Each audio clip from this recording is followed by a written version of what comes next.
प्राचीन काळी सुवर्णपूर नावाचे एक अत्यंत सुंदर आणि समृद्ध नगर होते. या नगरात पुंडरीक नावाचा एक प्रतापी राजा राज्य करीत होता. हे नगर गंधर्व, अप्सरा आणि यक्षांनी भरलेले होते.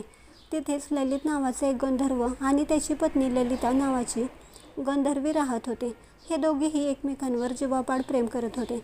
एके दिवशी राजा पुंडरीकाच्या दरबारात गंधर्वाची सभा भरली होती.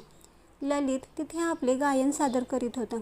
गाता गाता अचानक ललितला आपली पत्नी ललिता हिची आठवण आली आणि तिचे चिंतन करताना त्याचा तालावरून आणि सुरावरून ताबा सुटला. तो चुकीचे गाऊ लागला. हे पाहून राजा पुंडरीक अत्यंत क्रोधित झाला. राजाने विचार केला की ललितने दरबाराचा आणि गायन कलेचा अपमान केला आहे.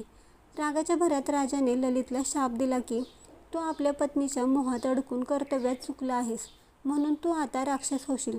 तुझे शरीर कुरूप होईल आणि तुला नरक यातना भोगाव्या लागतील. राजाचा शाप मिळताच ललित क्षणार्धात एका महाकाय आणि भयानक राक्षसात रूपांतरित झाला. त्याचे शरीर पर्वतासारखे विशाल झाले आणि डोळे विस्तवासारखे लाल झाले. त्याचे तोंड भयानक दिसू लागले. आपल्या पतीची ही अवस्था पाहून ललिता अत्यंत दुःखी झाली. पतीला या संकटातून आणि कुरूप शरीरातून मुक्त करण्यासाठी ती जंगलात भटकू लागली. फिरता फिरता ती विंध्याचल पर्वतावर असलेल्या शृंगी ऋषींच्या आश्रमात पोहोचली. तिथे ऋषींच्या चरणी लोळण घेतली आणि आपल्या पतीला वाचवण्याची विनंती केली. शृंगी ऋषींनी तिची व्यथा ऐकून घेतली आणि दया येऊन तिला सांगितले, हे ललिता, चैत्र महिन्याच्या शुक्ल पक्षात कामदा एकादशी येते. हे व्रत सर्व इच्छा पूर्ण करणारे आहे आणि पापांचा नाश करणारे आहे.